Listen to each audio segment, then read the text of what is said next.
రోజున మాలా విరమణ ఉంటుంది. ఈ క్షేత్రము యుగాల నుండి ఉన్నట్టుగా మనకు చారిత్రక ఆధారాలు ఉన్నాయి. మనకున్నటువంటి కాశీఖండం ప్రకారము రాజమహేంద్రవరము దక్షిణ కాశీగా పేర్కొనబడింది. ఈ యొక్క రాజమహేంద్రవరంలో రాజరాజ నరేంద్ర పరిపాలించే కాలంలో అఖండ గోదావరి నది తీరాలు సుమారుగా 95 పీఠాలు ఉన్నట్టుగా మనకు చారిత్రాత్మక ఆధారాలు ఉన్నాయి. వాటిని విదేశీ దండయాత్రల వల్ల కొన్ని పీఠాలు పూర్తిగా ధ్వంసం అవడం, ఆక్రమించడం జరిగింది. వాటిలో సుమారుగా ఇప్పటికీ 11 పీఠాలు అయితే ప్రస్తుతం ఉన్నాయి. ఆ పీఠాలు ఇప్పుడు దేవాలయాలుగా, క్షేత్రాలుగా, మఠాలుగా ఆవిర్భవించాయి.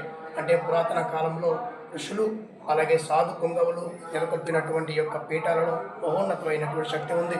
ఈ కాలభైరవ గురు సంస్థాన మఠం కూడా పూర్వం నుండి కూడా ఎంతో మంది ఋషులు తపస్సు ఆచరించినటువంటి ఒక మహాశివలింగం ఉండేదని కొంతమంది చెప్తూ ఉంటారు.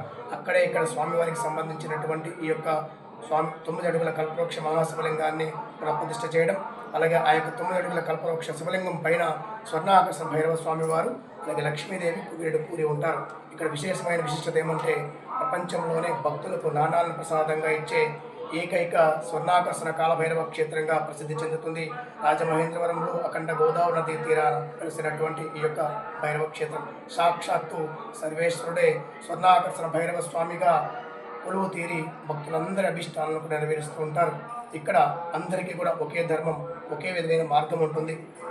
భక్తులందరూ కూడా ఎవరికి వారి స్వహస్తాలతో స్వయంగా స్వర్ణాకర్షణ భైరవ స్వామి వారికి స్వయం సర్పహారతి సేవ సమర్పణ చేసి వారి అభిష్టాలను నెరవేర్చుకుంటూ ఉంటారు.